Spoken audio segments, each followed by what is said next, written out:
It's the same program with the same problems. Long term, they'll probably hang on to Brent Key. That's what the athletic department or the new athletic director will do before determining a long-term solution. That's what one assistant coach said to one of these preseason publications about the Jackets coming into 2023. The same problems at Georgia Tech is they're not interested in winning in a way that anyone else would recognize. I mean, you look at Brent Key is an upgrade. At least Brent Key cares about Georgia Tech. Can we really say that about Jeff Collins? Or was it just another, coaching spot for him? I don't know that Brent Key's ever going to matter in any way to Tech, but like in terms of, but they beat North Carolina, they beat Pittsburgh on the road. They played Georgia tough. I mean, I think Brent Key moved Georgia Tech forward. That said, it's easy to move forward when you're at the bottom. And I mean, it had gotten so bad under Jeff Collins that there was no coming back. And when that's hard to accomplish even at Tech. And the long-term question about the Jackets and, just everybody, to some degree, everybody globally in the ACC is, can they come back and perform and play in a way that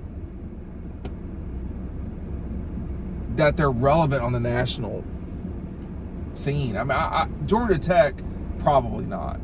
And I don't know when that ended at Tech, but they just kind of gave up, like in terms of aspirations of national titles and dreams of mattering.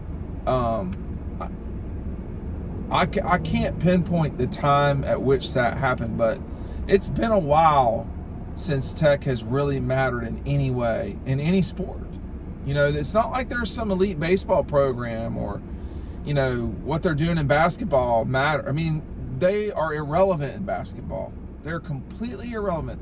Winning a conference basketball tournament, which is what Josh Pastner did before, flailing out like it was obviously he was going to do, that doesn't do anything. Dennis Felton won a college basketball tournament in the SEC, back when the SEC was not so hot. Make sure you're picking up our 2023 preview. You can get it for free when you order Double Dogs. They come in the same packaging. Make sure you're ordering this today. We're going to change that deal soon, so you've been warned. But, for Tech, so in the 80s, I can't speak to the late 70s, but in the 80s and the 90s, in many ways, Georgia Tech was Georgia's biggest game. We cannot say that anymore.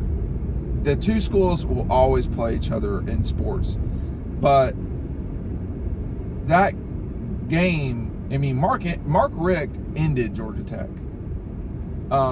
His 15 years at Georgia with 2 losses to Tech, I think it was. That was it. 08 and 14. Now the 14 loss cost Mark his job. I will say that. You wonder when Mark lost his job? It started in 14 with that loss to Tech when they, had come back and,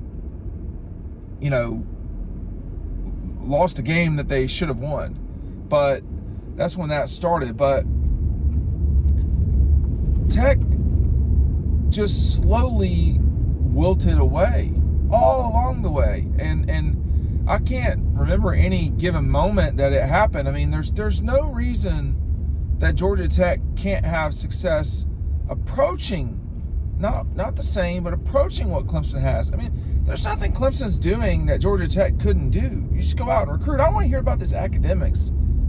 That is the most tired excuse and explanation that we hear. Notre Dame uses it. Georgia Tech. Then don't. If you think you're in the Ivy League, then go play in the Ivy League. All due respect. If you're gonna really compete, then go compete. Nobody wants to hear about all that other stuff. I mean, Duke is an elite academic school. They're winning national championships in basketball, or at least they're competing for them. What's Georgia Tech doing? So I guess we're to believe that the academic crutch that Tech is hobbling around with is far more difficult to hobble around with than the one that Duke's got. Duke. So, no thanks. But, this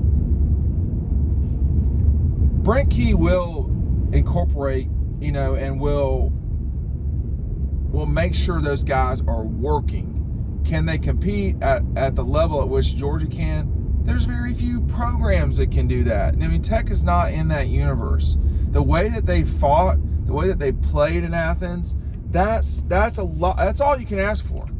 I mean, all you can ask for from the Jackets is, in their football program, is to say, hey, we're going to go toe-to-toe with the guys that are about to win the national championship by a margin that we've never seen in the history of college football.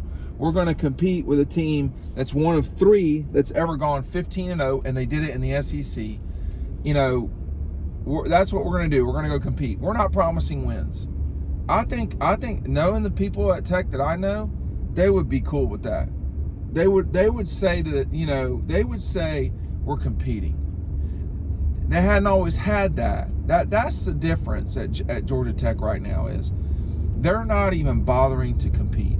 This is all separate from their, bizarre obsession with Georgia. These are interrelated to some degree, but they're not the same thing. I mean, Tech is choosing to not be good at sports.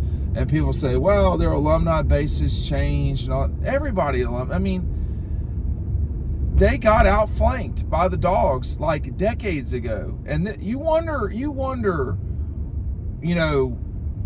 what happens to programs? Why do things happen? And it's no one moment ever. But it's, I love talking to Lauren Smith, who, if you're a Georgia person, you know who that is, because he's not just been around for a couple years. He's been around the block for a while. And one thing that Vince would do is, he's had a coaches show. He was one of the first people to have a coaches show, and they just outworked Georgia Tech. Dan McGill. He was constantly marketing Georgia. I don't know who Tech's Dan McGill was. I don't know who Tech's Lauren Smith is. I don't know who that person is. And when all of your highlights are from the 90s and before of when you mattered nationally, it's a problem. I mean, think about this, y'all. Back in the day, I was never more convinced that Georgia Tech would beat Georgia in a football game than when I traveled to Atlanta in 2009 for that 8 o'clock ABC primetime kickoff, and Georgia mowed their shit down. And it was the most, when Georgia Tech could not convert a very easy first down. I've never heard the life come out of a stadium like I did that night. It was draining, because you have to think about it. Tech's not beaten Georgia in Atlanta in 20-something years now. So 2023, it will be 24 years since Tech last beat Georgia at their home stadium. 24 years. Vanderbilt has done it since then. Kentucky, obviously South Carolina. Missouri has not, but it's not the same thing. So,